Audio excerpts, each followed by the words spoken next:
ঈদ মোবারক। আজকে বাংলাদেশের প্রতিটি গ্রামে, প্রতিটি বাজারে, প্রতিটি গঞ্জে, প্রতিটি শহরে ঈদের জামাত অনুষ্ঠিত হচ্ছে। আমরা জাতির পক্ষ থেকে জামাতে যারা যেখানে শরীক হয়েছেন তাদেরকে ঈদ মোবারক জানাচ্ছি। একটু জোরে বলেন, তারা যেন সবাই শুনতে পায়।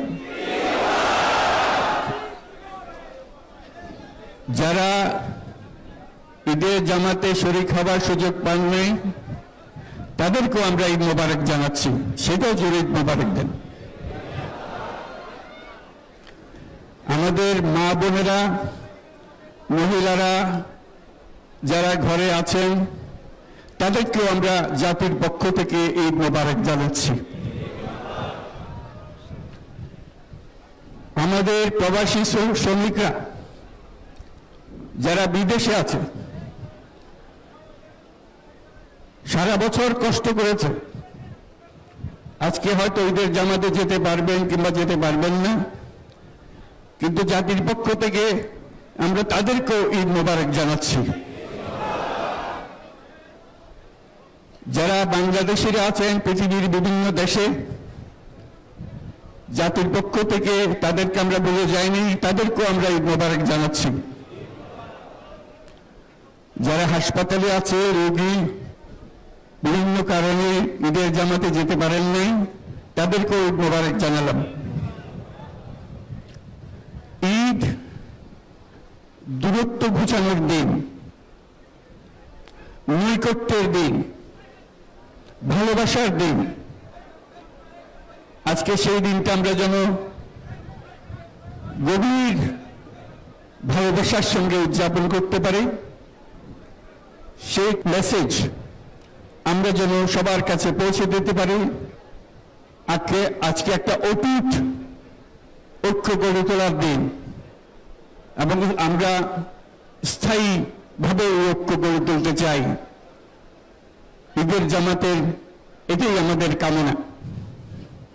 আজকে মোনাজাত হবে, মোনাজাতে আমরা অবশ্যই যেন স্মরণ করি, আল্লাহর কাছে প্রার্থনা করি। আমাদের এই নতুন বাংলাদেশ গড়ার যারা সুযোগ দিয়েছে, যে বীর সন্তানরা আত্মাহুতি দিয়েছে, আল্লাহ যেন তাদের রূহের মাগফিরাত দেন, তাদের শান্তি দেন। আমরা তাদের মোনাজাতে সেটা যেন আমরা অংশ রাখি। আর মোনাজাতে যারা আহত হয়েছেন, যারা স্বাভাবিক জীবন থেকে বিচ্যুত হয়ে গেছে, এই দেশের জন্য নিজেদের স্বাভাবিক জীবন ত্যাগ করতে যারা বাধ্য হয়েছে, তাদের স্বাভাবিক জীবন যাপনের ক্ষমতা দেওয়ার জন্য, রোগমুক্তির জন্য আল্লাহর কাছে যেন আমরা প্রার্থনা করি। আজকের দিনে আমরা প্রার্থনা করি, যেই নৈকট্য আজকের দিনে আমরা শুরু করলাম, এই নৈকট্য এবং এই ঐক্য জাতির জন্য যেন স্থায়ী হয়, আমরা যেন একটা ঐক্যবদ্ধ জাতি হিসেবে সামনে এগিয়ে যেতে পারি। যারা আত্মত্যাগ করেছেন, যারা নতুন বাংলাদেশের স্বপ্ন বাস্তবায়ন করার জন্য নিজের আত্মাহুতি দিয়েছেন, বেঁচে থাকলেও স্বাভাবিক জীবন যাপন করতে পারছেন না, তাদের স্মরণে আমরা যেন মোনাজাত করি আল্লাহর কাছে। আমরা অবশ্যই সেই স্বপ্ন বাস্তবায়ন করব।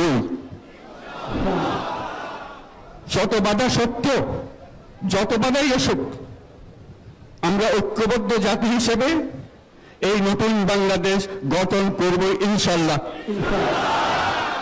এই মোনাজাতটা আপনারা সবাই মিলে একসঙ্গে করবেন। ধন্যবাদ সবাইকে। ঈদ মোবারক সবাইকে।